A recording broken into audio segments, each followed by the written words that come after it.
Olá, seja bem-vindo ao canal FI Fácil e aqui é mais um fechamento do iFix. Aqui quem fala é Diogo e só para lembrar vocês, além do fechamento hoje a gente faz uma análise detalhada de um fundo imobiliário e o fundo escolhido hoje é o ALZR11. Antes de mais nada, se inscreva aqui no canal, dá um like nesse vídeo e assista até o final, você vai gostar dessa informação que eu tenho hoje. Cara, tem muita informação hoje, então se eu gaguejar, se trupicar, vamos pra frente que hoje vai ser sem edição. Eu vou gravar o vídeo e a gente vai colocar ele dessa forma, tá ok? Então vocês me perdoem se não ficar com uma qualidade tão boa, mas o conteúdo está excepcional porque foi feito para você. Então escute o que eu tô te falando, beleza? Vamos então começar com as notícias. E eu fiz uma pergunta para vocês, acho que ontem ou depois, será que o dólar vai chegar abaixo dos 5? E chegamos! Tá. Beleza. Empolgação aqui passou. Mas a gente está com o dólar a 4,99. Hoje teve uma queda de 2,69, o mercado está realmente animado. Tomem cuidado com animação demais. Mas também não compre ativos com base em animação ou desanimação. Compre com base no que você enxerga do ativo futuro. Se ele tem futuro, mete bronca. Independente se o mercado tá ruim ou tá bom, você vai fazer um bom negócio. Beleza? Compre valor, não compre preço. Primeira coisa. Essa é uma regra muito importante, principalmente para os seguidores de Warren Buffett, tá ok? E isso vale para FI também, viu? Eu tô falando de dólar, tô falando de ação, de moeda, de commodities. Se você acredita que a commodity vai subir, faz sentido você entrar. E aí tem ativos que são interligados a ela e vamos embora. Sexta alta do Ibovespa. O Ibovespa hoje bateu 94 mil pontos. Chegando a ultrapassar os 97. Cara, assim, sexta alta. É claro, assim, a gente teve dias, acho que teve uns 15 dias de baixa consecutivas também. Na época ali. A gente tá bem animado. Você vê que o Trump começou a falar besteira em relação ao Brasil, mas não é natural dele, tá? Isso não tá atrapalhando o humor dos mercados nacionais. O mercado brasileiro realmente é descontado perante os emergentes. Isso faz com que, se a gente transparecer uma certa organização, o capital externo, e às vezes nem o capital externo, as pessoas mesmo vão voltar. A gente precisa animar o consumidor. Esquece um pouco o mercado externo, pensa no mercado local. A moeda não, quando a gente está falando de moeda aí a gente tem que avaliar o mercado todo, mas quando a gente está falando de ação, fundo imobiliário, a gente está falando de um mercado local ali. A gente pode fechar esse arredomo aí para fazer uma análise bem interessante. E por quê? Porque melhorou o consumo, as receitas vão voltar ao normal. Se essa animação persistir, isso é positivo por um lado. Eu acho que as ações uma hora vão ter uma correção, mas é positivo, porque as pessoas vão voltar a consumir. E é isso que a gente precisa de consumo, não precisa mais de fechar. Tem algumas reclamações aí, mas é em sentido, tipo, tem horas que alguns conselhos, os conselhos entram na contramão de tudo, sabe? Eu tive uma experiência ruim com um conselho, eu nem vou falar qual. Não é o de engenharia, tá, gente? Apesar de eu ser engenheiro, mas é um outro conselho que começou a falar merda e começou a fechar, eu vou falar, academias e outras coisas. Então a gente tá num movimento que a gente tem que voltar, o consumo tem que voltar, tem que tomar cuidado, tem que proteger as pessoas. Eu não tô falando para não proteger, mas a gente não pode... porque a receita de muita gente vem disso, entendeu? A gente precisa voltar à receita, a gente precisa voltar ao consumo. Então esse é um recado. Então a bolsa bastante animada aí, a gente bem top. Enquanto isso, o iFix também decolando. Decola iFix, decola fix, né? Gente, eu falo iFix, se alguém achar ruim, cara, eu falo iFix há muito tempo. E não é iFix, porque não é uma palavra americana, é uma palavra brasileira. O correto é um índice fix. Só que acho que por chamar fix eu sempre falei e aí agora eu falo. Então, na verdade, o correto, se você for falar mesmo, você pode falar iFix sem problema. Então, você vê que muita gente fala iFix, eu tenho uma mania de falar iFix e Bom, enfim, isso é só um parêntese aqui para a gente continuar, porque justamente esse mercado está animado. O iFix teve uma alta de 1,02 e a bolsa de 0,86. A bolsa fechou realmente a 94 mil pontos e o iFix 2.772 pontos. E isso é lindo. Então, o que a gente vai fazer primeiro hoje? A gente vai falar, a gente já deu as notícias em si tão positivas. Tem o Trump falando um pouco do Brasil. Ele está fazendo agora ele está numa corrida eleitoreira agora, né? Então ele já começa a fazer. Se a gente não tivesse feito o que a gente tinha feito, o país lá, olha só que assim, o pessoal ele não entende como é que tá com o Brasil, mas ele está querendo. Ele falou do Brasil, da Suécia, então ele está querendo angariar votos, porque a grande plataforma dele é justamente a economia, é uma das plataformas, a plataforma de Wall Street ali, que ele traz com ele. E isso faz com que ele tende a adotar algumas políticas populistas, né? De fala populista. E ele faz isso, não vou dizer que bem ou não vou julgar isso, mas ele faz isso bastante. Então, tem muitas dessas falas que é mais populista. Ok? E falar em Brasil, em termos de política, caladinho. Por quê? Porque não tem nada que falar, graças a Deus. Por isso que tá voando há 6 dias de Ibovespa. Mas a gente tem que lembrar que você tá no Brasil, gente. Você tá no Brasil, beleza? Tá no Brasil. Então, mesmo que você fique animado, volte a consumir, vai gastar dinheiro. Vamos gastar dinheiro agora, galera. Eu sei que é um canal de economia, mas tem que gastar. Por enquanto, esquece 2 meses aí, esquece simplesmente um pouco. Vamos consumir e vamos girar um pouco dessa economia. E, se possível, façam doações, ajudem os mercados locais, principalmente. Eu acho assim, tem muita gente que fala, o Walmart não vai falir, não compra lá. Não, eu não acho que é simplesmente assim, porque se todo mundo deixar de comprar, realmente ele também não tem caixa para aguentar, ele tem muito mais funcionários. O que eu acho é que tem que ter um balanceamento. Então, se privilegie quem está do seu lado, as empresas que estão do seu lado, os mercados que estão do seu lado, ali, o mercadinho que você vai lá, o barzinho que você vai lá, porque eles estão sofrendo realmente muito mais. Bom, esse foi o recado inicial e vamos para os ativos que não tiveram bom desempenho. Iridium, 1,46 negativo. Eu achei só um ajuste, não tem muito o que falar. Cafof, 1,39. Também é ajuste. O Cafof, na verdade eu não entendo muito o preço dele aqui não, tá? Tem muitos outros ativos de FOF que são melhores. Bom, é que a gente, assim, é o Kinea. Para mim, o Cafof ele tá na onda do Kinea, não porque ele é um bom ativo. Diferentemente por exemplo, o KNCR, ele é o ativo que ele é porque ele fala o que ele é. O Kinea tem muito disso, né? Eu vou querer ganhar isso e ele ganha isso.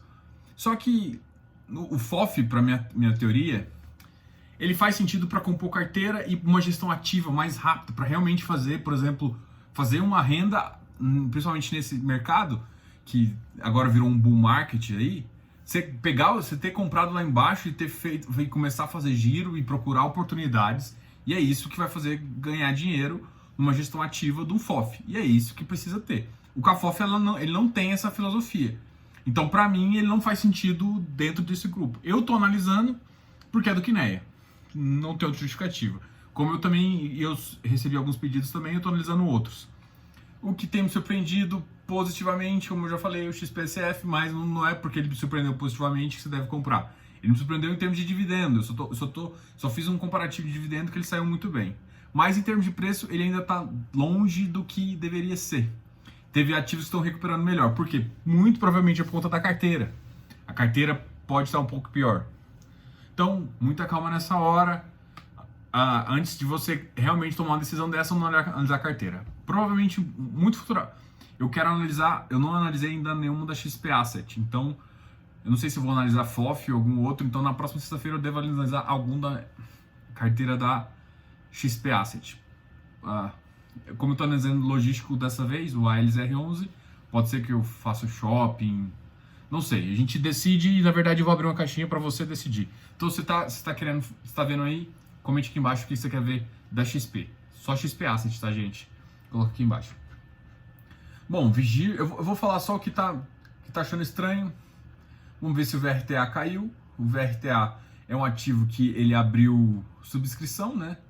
Então ele foi declarado. Acho que ele não tá aqui nos meus negativos, ou porque ele não foi colocado. Não, o VRTA subiu um pouquinho. Caramba, gente, foi mal aí.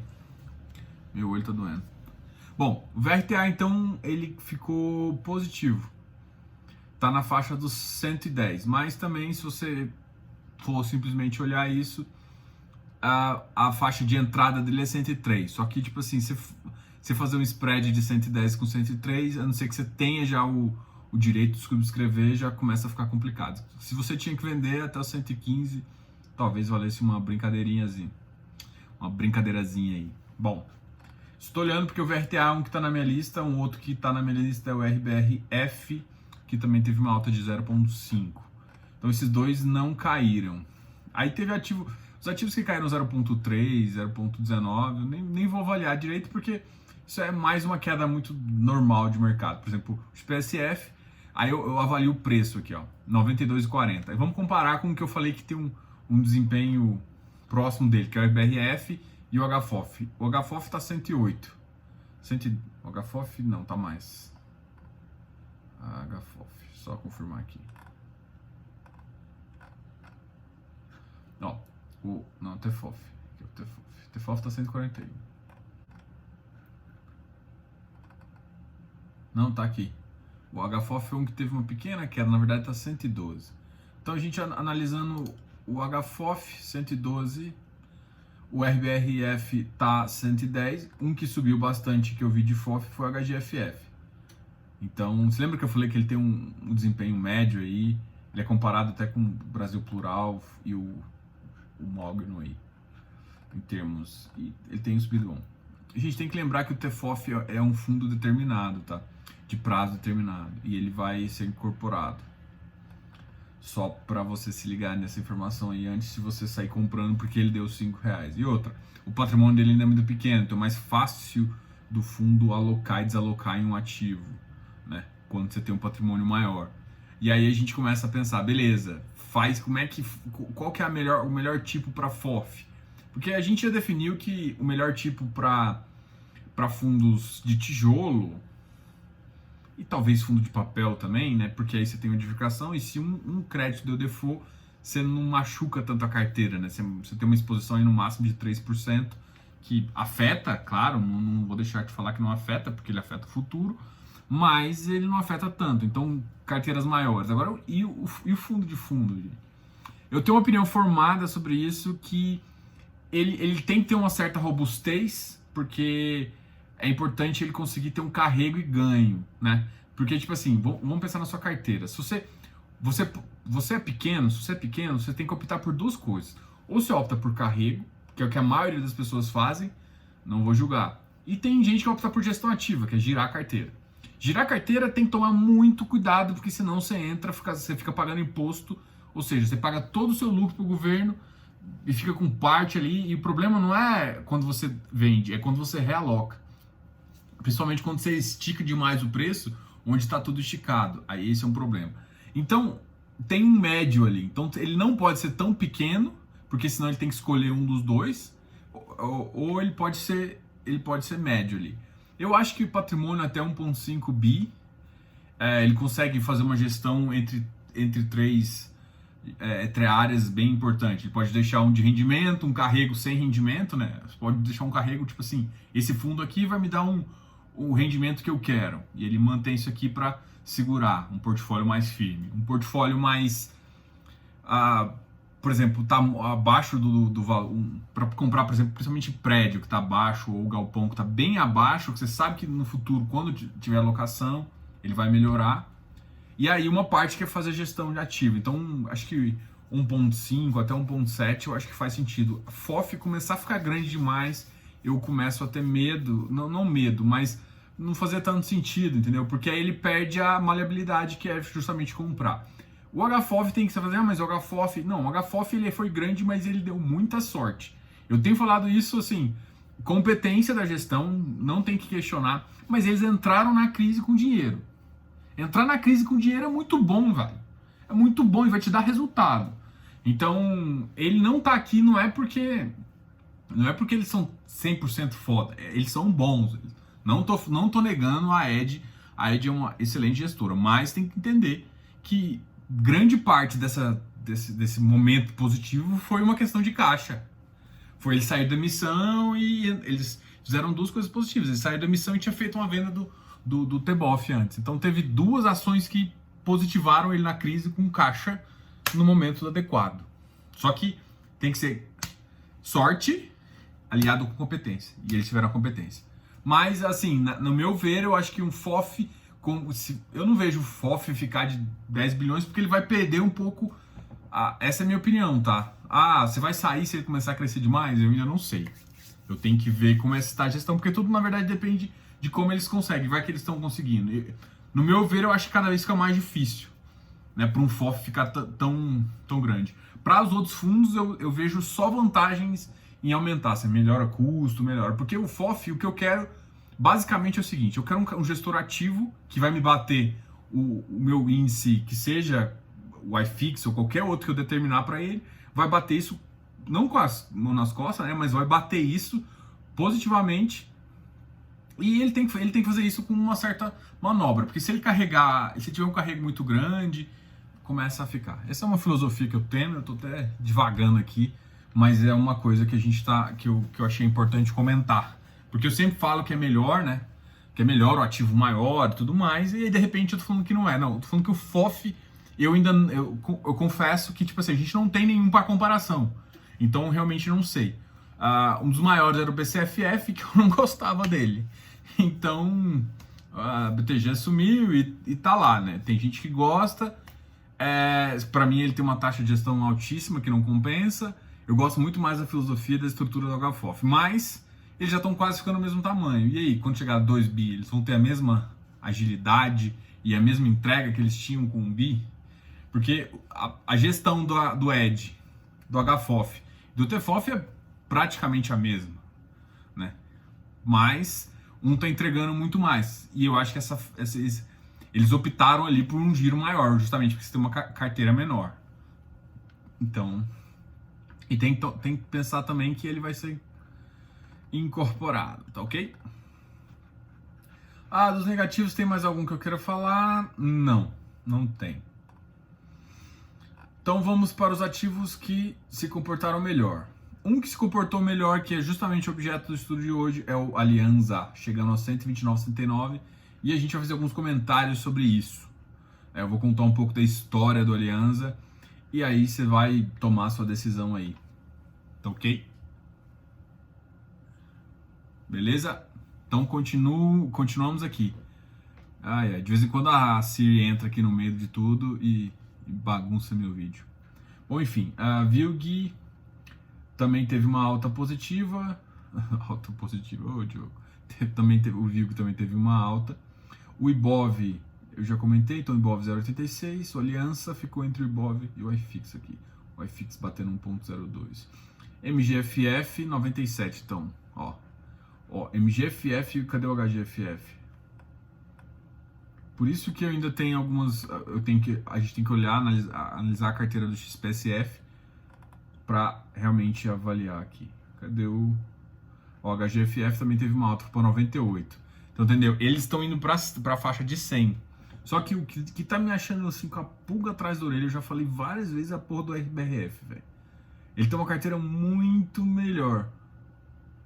Muito melhor e tá parado ali, tá tendo uma emissão a 110, tá negociando demais o direito de subscrição. Tem coisa ali que eu tô pesquisando, tô tentando entrar, mas pra mim não tá fazendo sentido. Não é possível que alguém que não sabe que RBR12 é direito de subscrição e tá me comprando isso achando que tá comprando um ativo a 3,50 que vale 100. Não é possível, eu não consigo entender isso, né? Porque na verdade você comprou o direito. E aí você tem que exercer o direito. E o exercício do direito é 110. Enquanto você comprar no mercado secundário é 100 reais. Por que você vai exercer o direito a 110 sendo que o mercado tá... Tipo, é a mesma coisa que você comprar uma opção e executar a opção para te fazer mais perder dinheiro. Eu não consigo entender. Eu realmente... Tipo, tá muito fora. Normalmente quando o preço vira, o direito vira zero. Não faz sentido você negociar ele, porque, porra, por que eu vou comprar direito se eu tenho o ativo mais barato, entendeu? Então, enfim, eu acabei voltando nesse assunto também, mas eu tenho falado isso todos os dias, porque eu quero realmente alertar, porque eu não sei se você assiste todos os dias, é importante assistir, viu? Segue essa série do iFix, a playlist, uma das melhores playlists aí de fundos imobiliários que eu conheço. Faltou humildade agora, mas tá bom, galera. Essa foi só pra sorrir, tá? Não grava não, não grava não. Bom, enfim, isso aqui vai estar tudo aí, porque eu realmente vou deixar desse jeito, coçando o olho, falando com o Siri aqui e tudo mais, e a gente continua aqui. Bom, então vamos para quem subiu bastante, assim. Teve muita gente que subiu acima de 1%, o VRTA é 1%, mas o VRTA não dá ainda, não tá, gente? Tem que lembrar que ele vai ter uma emissão a 103. XPlog vai ter uma emissão também, então, ó, o XPlog é um que a emissão... Olha, ele tá 117, cara. Putz, tá lindão aqui também, hein? Então, essa emissão do XPlog vai bombar. E aí você vai ver na análise que a gente fazer, porque a gente tá comparando com a Alianza, do jeito que tá, a emissão tá segurando o VP, o preço VP, PVP, né? Então tá segurando a 1.07, isso com esse preço aqui, mesmo esse preço alto, que eu acho que vai dar uma caída ainda, então se você quer comprar, não compre agora, porque, cara, quando todo mundo subscreve, o que acontece? Eu vou te dizer mais ou menos o histórico, não sei se você conhece, e não significa que vai ser assim, mas normalmente funciona assim. Entrou subscrição, o preço cai, e aí ele fica segurando um preço. No momento que todo mundo já parou a execução, vamos supor assim, não tem como mais exercer o direito, nem entrar no mercado via outra ordem, não tem como mais, o que acontece? O preço volta a subir.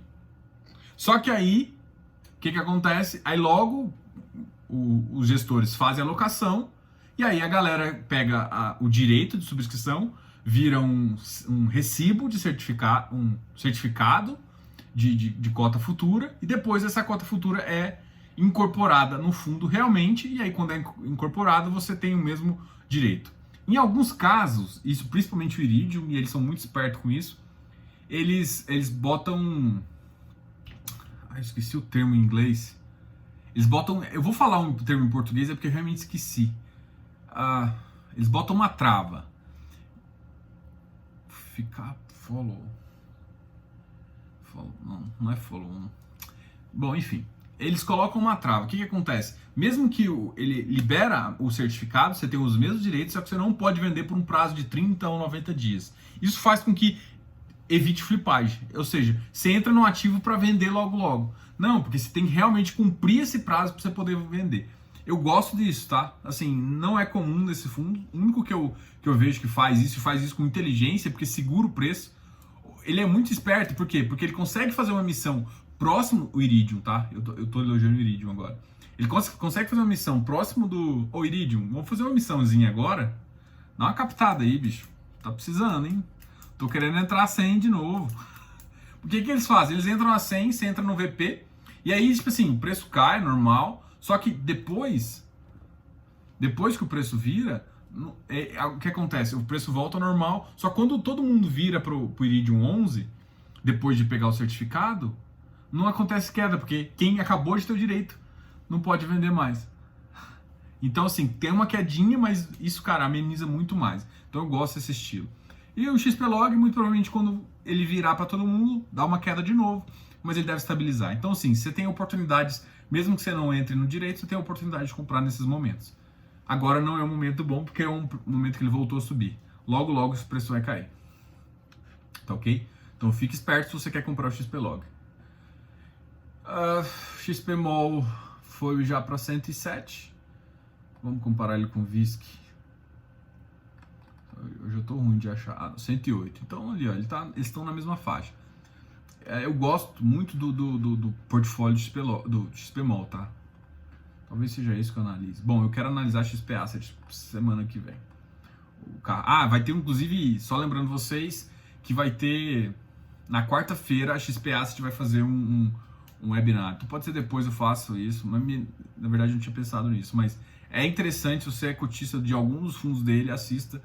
Os caras mandam muito bem lá, né? Eu tenho elogiado eles bastante e e o desempenho tem bom. Só que o XPlog, gente, dá uma olhada no histórico de preço deles e você vai entender algumas coisas. Nem tudo que reluz é ouro, tá? Bom, a JSRE, o Safra, na Força 102, HGFF, eu nem quero olhar os FOFs, eu já comentei. O HSML voltou para a faixa de 91. O MOL, vamos ver o MOL aqui. O MOL tá 89. E aí, o HSML já voltou para uma faixa melhor do que o MOL. Yes, faz sentido agora. O mercado está se acostumando. O que ainda está estranho, eu te falei, é o spread entre o MOL e o HSML. O spread dos dois piores com os dois melhores. XP MOL VISC, HSML MOL. O spread ainda está um pouco alto, normalmente é menor. Então, se você tem apetite mais a risco, vai nesses dois por conta de spread. Agora, isso se você faz gestão ativa. Se você não faz gestão ativa, se você faz buy ou long only, essas questões de que você realmente tem carrego, cara, escolhe os dois melhores, né? O VISC ou o XPMOL. Bom, minha opinião, tá? A gente não leva... Assim, é como eu avalio carreira, como eu avalio a carteira. Então, depende do que você quer pra você, entendeu? Tipo, não é... A diferença de uma consultoria e de qualquer outra coisa é justamente o que eu faço com o cara. Não é eu dou minha opinião. Eu sei, o cara gosta de risco, cara, eu vou... Claro, não vou estuprar ele de risco, né? Eu não vou deixar um risco elevado para ele não perder muito. Mas o cara ele gosta de risco. É isso que dá tesão, às vezes, do cara investir. Então, nesse aspecto, eu penso assim, entendeu? Agora, um cara que não tem isso, não, pra que eu vou? Então, o cara vai comprar certo, às vezes ele vai pagar mais caro, mas não tem problema. É um ativo mais seguro. Então, assim, você pode, às vezes, optar dependendo do que você quer e no momento, ok? E isso depende do seu perfil, que é uma vantagem de você ter um consultor, tá?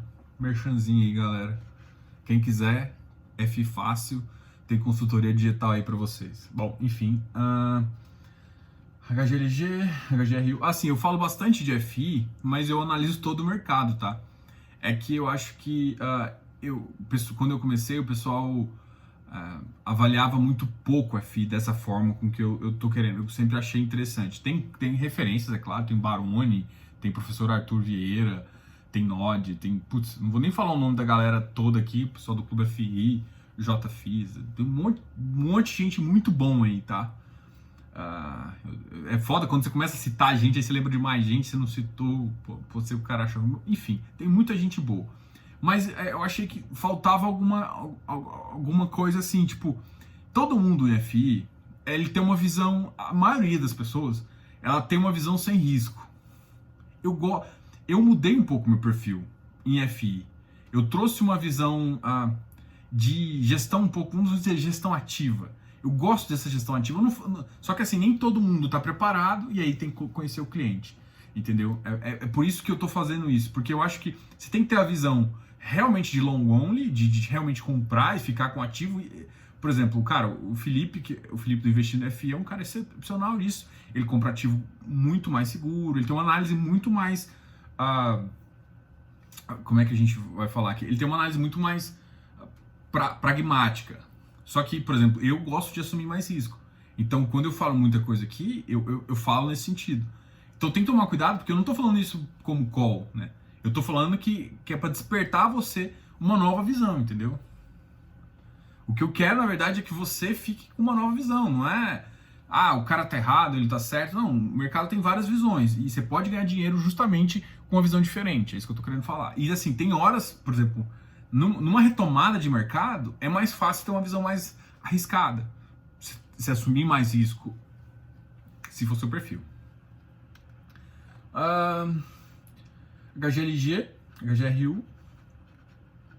O GR1 o pessoal tem pedido bastante a gente falar. Vai ter emissão. XPCI. XPCI é um ativo... Cara, eles middle risk. Eles acabaram eles definiram um terceiro termo aí. Se você analisar a porra do relatório... desculpa o xingamento aí, mas... Se você analisar o relatório do XPCI, ele é um fundo high grade com uma pitada de middle risk. Vai se fuder. Por que eu tô falando isso? Porque aí confunde de novo a cabeça da galera. Porque sempre a gente comentou que era high grade, high yield. Só que eu sempre comentei que, por exemplo, o Iridium ele é muito middle risk. Acabou. Ele é do meio ali, eu sempre falei isso. Cara, não tem nome pro Iridium, porque ele toma papel dos dois e isso faz com que ele diminua o risco intrínseco da carteira dele. Cara, eu tô falando bem dos caras de novo no XPCI. Então, assim, ele vai ter... E ele não tá tão atrelado ao CDI. Eu acho que ele, na verdade, ele tá até mais do que eu gostaria. Ele tá 38%. Eu acho que tem uns papéis lá que eu não gosto muito, que sujaram realmente a composição dele. Quando eu entrei nele, ele tava muito alto. Só que a grande questão é o seguinte, é isso que eu acho estranho nele. Ele teve uma missão enorme, né? Ele saiu e aí ele tava com uma carteira mais arriscada. Foi quando eu entrei. E aí teve a missão e eles baixaram o risco. O que, teoricamente, para passar a crise é melhor. E eles sofreram muito com esse papel. E sendo high grade para middle risk, entendeu? Então, eu não entendi muito o que o mercado avaliou ali. Talvez ele tenha não tenha prejudicado demais, penalizado demais esse ativo por conta de não ter decisão ali. Ele não é. Ah, Diogo, mas em termos de middle risk, Iridium e XPCI, cara, eu não tem como falar do Iridium mal, velho. O Iridium ainda na cabeça, ele tá ali no meio ainda melhor, assim. Então, assim, o XPCI vai ter que se encontrar também, porque ele veio e ainda quis ficar no meio de duas categorias. Entendeu? Vai pro middle risk então, aumenta um pouquinho mais de posição. Então, pô, você podia ter assumido menos carteira de CDI, ou pegar CDI mais 2, mais 3, você pegou um CDI mais 1, ponto lá, véio. Não dá, entendeu? A carteira, pô, tô avaliando a carteira, eu tenho que falar avaliar o Aliança. Então vamos reduzir aqui. Vino. Gente, tô falando Vino, mas o Vino agora já tá foda. O Vino, a emissão dele foi 163, é 58 a 60. E ele vai ficar um pouco abaixo da emissão, é natural, porque a gente vê uma emissão, foi quase no pico ali. Então, mas ele vai ficar abaixo, mas ele vai ficar agora, entre 58 e 60. É o que eu tinha falado. RBR Properties nem falo, só que RBR Properties, cara, ele bateu 111. E ele tem uma carteira sólida. Você não sentiu fé não, né? Não, depois a gente conversa sobre ele. Então, bom, gente, nossa senhora, hoje foi conversinha pra caralho. Bom, vamos conversar do Alianza. Ai. Alianza. E aí, hoje, por coincidência, eu vou começar já botando os pés no peito, tá? Deixa eu até abrir aqui o negócio. Alianza. Comunicado. E aí veio um comunicado que eu recebi quando eu tava fazendo o primeiro vídeo, né? Eu tive que apagar todo o vídeo porque não fazia sentido eu falar do negócio, eu queria fazer um take só. Não fazia sentido eu não incluir essa bagaça aqui. Bom, gente, Alianza. Como é que a Alianza tá? O fundo adquiriu, ele contou a historinha dele. Somente após a aquisição, a gestora teve conhecimento que a Aptiv, que é justamente que é a construtora responsável pelo empreendimento, tudo mais, teve alguns problemas relacionados a esse ativo. Bom, o que eles estão falando? Então teve algum problema estrutural lá. Pelo que eles comentaram aqui, não é um problema que impacta diretamente na acessibilidade do ativo em si, tá? Então, não vai impactar, mas é uma coisa que o fundo vai ter que consertar. Ele fez uma estimativa, isso pro LZR11, tá? A gente já entrou na análise aqui. Só que teve um comunicado hoje justamente dizendo que o fundo tem uma estimativa de custo de 2,9 milhões. Ou seja, 2 milhões e 900. 2,9 milhões é a estimativa de custo. E aí, a primeira coisa que eu fiz foi, beleza, quanto isso me dá por cota? Isso me dá por cota 1,01. Ou seja, me dá R$1 por cota. Imagina que o fundo, como é R$1, vou fazer essa conta com R$1 e lembre-se, pode chegar até 1,20 aí, porque tem custas de advogado, porque uma vez que resolve, ele vai ter que ir atrás da empresa e eles vão começar a brigar. Mas enfim, o que eles têm que fazer é realmente ir lá e resolver o problema. Depois ele vai ver por que foi feito mal feito e a culpabilidade de quem. Porque, vamos lá, só um conceito básico de engenharia, é bem tranquilo aqui, é o seguinte. Por que culpabilidade? Existe um negócio que existe manutenção do ativo. Manutenção do ativo é a cargo de quem assume, quem é o inquilino. E a obra então quando você vai avaliar isso, tem que avaliar de quem foi a culpa. Porque se for provado que as manutenções não foram feitas, isso recai sobre o inquilino. Só que quando você fala em defeito estrutural, isso já me dói a cabeça assim. Não foi do lugar, mas estrutural é caro. Por isso que veio caro desse jeito. Mas é sempre dor de cabeça e nunca é culpa do inquilino. É sempre culpa de quem construiu.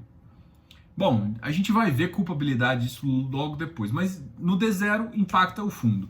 Normalmente, se você for contratar alguém para fazer, ele vai cobrar uma taxa de mobilização que eu imagino que seja 20% a 30%. Então, pode ser que nesse impacto agora ele já retenha em torno de 30 centavos aí, que é o que imagino, que dá mais ou menos 30% disso. E depois faz uma divisão de 10 centavos, 15 centavos aí por mês, isso vai impactar no seu fundo futuro. Então, muito provavelmente ele vai ser descontado, tá? Ele tá com um PVP de 1,37. E assim, eu vou comparar com dois pares que estão bombando. O VILG tá com PVP de 1,09. Ou seja, e aí? Vai no Alianza? O XPlog tá com 1,07. É claro que as carteiras são diferentes, não estou analisando essa carteira, eu estou fazendo uma comparação ainda meio global. Esse Alianza ele tem um histórico, se você for analisar, ele tem um histórico inicial complicado. Ele foi no mercado para conseguir, acho que 300 milhões, de cabeça eu não vou lembrar, eu pesquisei só, na verdade eu lembro disso de entrar, entendeu? Só que o que aconteceu? Ele não conseguiu tudo. Ele atingiu a oferta mínima. Ele teve até que devolver uma parte, arrecadou um pouquinho, aí voltou para a oferta mínima. E aí na oferta mínima ele realmente adequou o portfólio a dois ativos. E se você for olhar esses dois ativos, não são dois ativos maravilhosos. Uma é a Liquid e a outra é a Lento. Deixa eu só confirmar aqui, mas... Del Castilho, Rio de Janeiro, Atento, não Alento não, Atento. Então esses dois ativos foram inicial, o Air Liquid e Atento. Em termos de empresa, essas duas empresas são inquestionáveis. E os dois estão assim, não são ativos uau. É que os dois são ativos dentro da cidade e eles funcionam para o propósito deles e a empresa já está lá há um certo tempo. E aí o que aconteceu? Quando ele entrou no mercado, todo mundo achou que era meio dump de lixo. Assim. São ativos. Se você for olhar o ativo não é bom. E aí você vai olhar as regras dos três, que a gente sempre comenta, né? Ativo, localização. O da Atento ainda é um pouco melhor o ativo. Mas a localização, mano, tipo.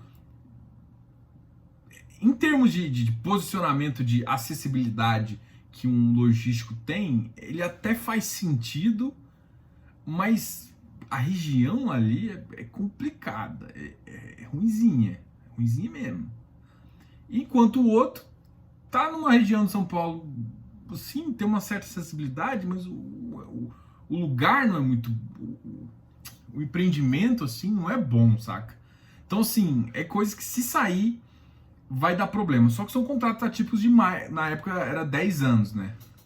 Agora já tem desde 2018, uns estão com 7 e pouquinho, 8, 7.9, o outro 8.1.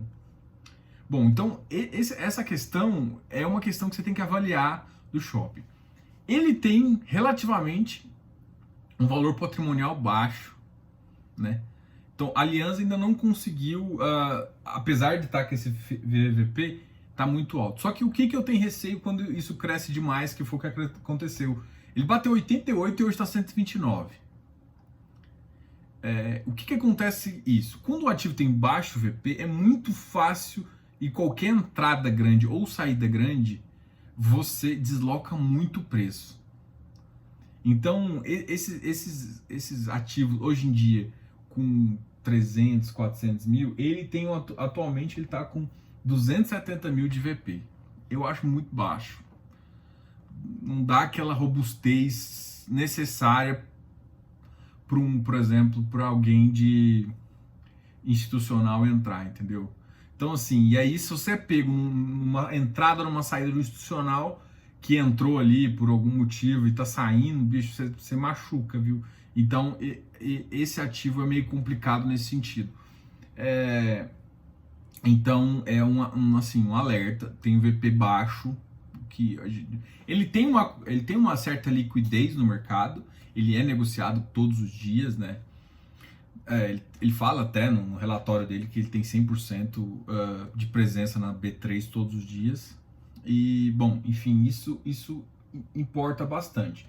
Mas por que eu tô falando disso? Porque o que interessa, porque a Alianza, ele é feito justamente para a questão do Build Suite e do Sales and Leaseback. Ou seja, ele sempre pega alguém, ele passa o dinheiro e aloca para essa pessoa. Então, ou ele constrói para um uso específico. Os outros ativos, depois da segunda emissão, eles estão tentando até uma terceira. Depois da segunda emissão, eles melhoraram a carteira dele. Então, depois da emissão, ele ficou melhor. Ele começou a desempenhar mais, as pessoas começaram a gostar mais, mas ele tem, vamos dizer assim, um lixinho de uns 30% ali. Então, faz sentido eles querem aumentar justamente para resolver os problemas que eu estou citando agora. Em termos de PVP, ele está muito alto. E se ele sair uma terceira emissão, ele vai voltar lá para o preço 110. Então, uma coisa para você ficar esperto. Esses 2,9 milhões agora que eles vão ter que começar a fazer provisão, cara, vai ser cagada. Vai ser uns, espera aí, uns 5% no mínimo, né? É claro que é tipo 1,10 é pontualmente muito, muito baixo, né? Mas ele impacta na carteira bem grande, né? Porque está saindo da crise. Será que por que os caras estão brigando tanto agora? Será que eles não estão tentando desfazer o contrato, utilizar isso para desfazer o contrato? Então, assim, eu começo a levantar mais receios, que assim, por que agora? Porque, assim, agora que definiu isso. Então, assim, o que eles estão agindo rápido? Então, como eles estão agindo rápido, eu fico com uma pulguinha atrás da orelha para mostrar para você como é que funciona esse mercado. Então, assim, essa sequência de ativos aí tá com VP, então ele não tá tão atrativo, na minha visão. Assim, então, não gosto de falar isso, mas ele tá. E aí você vai comparar com outros nesse ramo, um HGLG da vida, outros ativos aí, você consegue avaliar aí a carteira, né? Então, em termos de carteira, ele melhorou depois da segunda emissão. Ele foi lançado em... minha memória. Ele foi lançado em 4 de abril de 2018. Isso não é por memória não, isso que eu tô olhando no fundo, tá? E teve a segunda emissão dia 19 de junho do ano passado. Então, faz sentido. Ele tem uma receita relativamente baixa, de 1,8 milhões. E antigamente, a receita do fundo, com os três, era 740 mil. Então, era muito baixa, né? Então, ele tinha 2 ativos só. Era um VP, um valor patrimonial, aí um valor líquido ali de 97 milhões. Então era baixo, agora foi para 270. Então, assim, o que aconteceu realmente? Melhorou a carteira. É um ativo que é bom. Tem uma filosofia interessante, porque sempre tem contratos atípicos e com empresas grandes. E isso que dá a solidez desse fundo. Vamos ler o que o fundo é positivo nessas 2 características. Esse comunicado impacta, mas a ação do fundo está sendo correta, ao meu ver ali, ainda tem muito pouca informação, mas o impacto já é de cara. Então ele vai ter uma briga judicial, muito provavelmente, e o impacto é ali de 1,2. Né? E aí provavelmente você vai fazer isso pagando com caixa realizado, se não tiver nenhuma deslocação. Então, na segunda-feira, a gente vai ver algumas quedinhas grandes. Preparem preparem o chapéu aí. Então, assim, o fundo ficou melhor. É um fundo dentro logístico de uma casa um pouco fora ali na Credit Suisse, não é 20, né? A 20 cresceu pra caramba também. Não é nem Rio Bravo. Eu lembro que tinha um TRLX, que hoje chama BTLG. Da TRX. Eu nem sei se a TRX está com mais algum. Acho que ela tem mais um fundo, sim. Mas é uma filosofia um pouco parecida. E aí, se você perde um inquilino, você tem problemas. Se você acompanhar a história do TRLX, você vai ver que ele patinou, que é o BTLG agora. Ele patinou ali, ó, para conseguir o contrato da Coca. Os cotistas não aprovaram de primeira, porque a Coca, não sei se a galera sabe, do BTLG, ele tem um contrato se ela pode comprar de volta agora. E aí o fundo ficaria com dinheiro e não compra, entendeu? É meio para ela não ter utilizado o dinheiro agora. Não sei se ela vai ter interesse agora, né? Principalmente por causa da crise. Muito provavelmente eles não vão ter interesse. Então não preocupe com isso. Então, assim, é um fundo bom. Esse comunicado preocupa. Tem ativos que preocupam, assim, não são os melhores, mas bom que é uma parte menor da carteira. O tipo de gestão que o fundo faz me agrada, é um fundo que eu gosto, em termos de gestão, em termos de característica, ele segue aquela característica. As emissões, a primeira não foi bem-sucedida, mas a segunda foi. Eu acredito que a terceira poderia sair bem-sucedida, mas esse comunicado mata uma terceira emissão, tá? Então isso me preocupa também, entendeu? Então, assim, é foda falar, entrar num fundo a mim, isso me preocupa. O VVP dele tá alto. Então, assim, o que eu falo, quando você vai analisar o VVP, simplesmente, eu não estou analisando separado, eu estou analisando com o contexto de outros ativos do mercado, comparando um pouco o portfólio.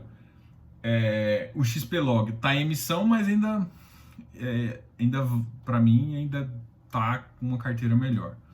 Enfim, se tivesse uma terceira emissão, seria muito positivo, seria uma interessante. É claro que ele teria que vir com um portfólio, né? No prospecto dele, vir com um pipeline interessante.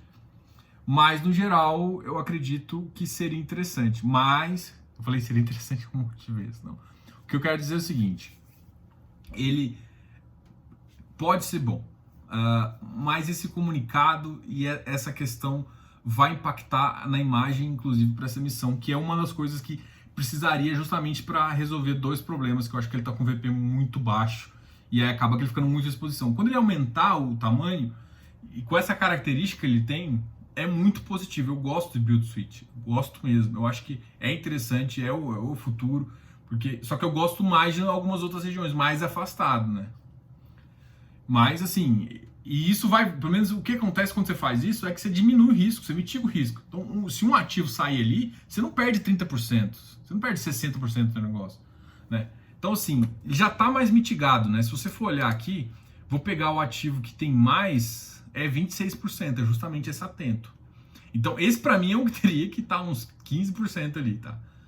Mas, assim, o ativo tem tendência de crescer, entendeu? Então, bad luck nesse ponto, deu uma má sorte aí, justamente agora ter esse problema estrutural na compra, que vai impactar bastante. Em termos de receita, é 1,8, o fundo tem baixa despesa, eu não vejo nenhum alerta aqui, e aí a gente está avaliando o ativo. Em termos de localização ainda funciona, e a característica do fundo é realmente reta. O gestor, ele está bem preocupado com o mercado, no sentido de ele mandar cartas aos cotistas. Eu gosto da transparência do Alianza, então isso é um ponto positivo. Tanto a gestão e essa transparência alinhados ao que o fundo tem que entregar, ele consegue realmente fazer isso. O que é o receio é realmente o portfólio, que não é tão legal. O portfólio precisaria de mais. E o que aconteceu, né? Ele era ruim, tá? Ele tinha contratos bons com empresas boas, mas era ruim. E aí ele melhorou. Só de empresas boas, deu uma mitigada. Então, quando ele fizer isso, vai melhorando. Então, essa é a minha opinião sobre a Alianza. Não quero que isso decida. Se tiver uma emissão, se for interessante, depende do VP, depende de várias questões para a gente definir um ponto de entrada aí. Mas, atualmente, é exatamente isso que eu acho. Valeu, pessoal. Esse aqui é um fundo. A gente vai soltar. Eu tô devendo, inclusive, a do hectare do mês passado, tá? Da semana passada. Eu tô fazendo um estudo fenomenal aqui e acabei que eu enrolei essa semana. Foi mal, pessoal. Eu vou também tentar soltar agora. Esse do Aliança é mais rapidinho porque é muito mais imagem e informação ali. E a análise que eu tô fazendo é muito mais carteira. Você tem que analisar item por item. Pô, do hectare me deu trabalho, porque eu tive que abrir lá termos de securitização. Eu fui olhar o do Semara. Bom, enfim, foi um PT lá. E aí eu quero te mostrar isso no artigo que eu tô escrevendo. Tô escrevendo outro artigo agora do Aliança e eu vou soltar os dois no meu site ffácil.com.br.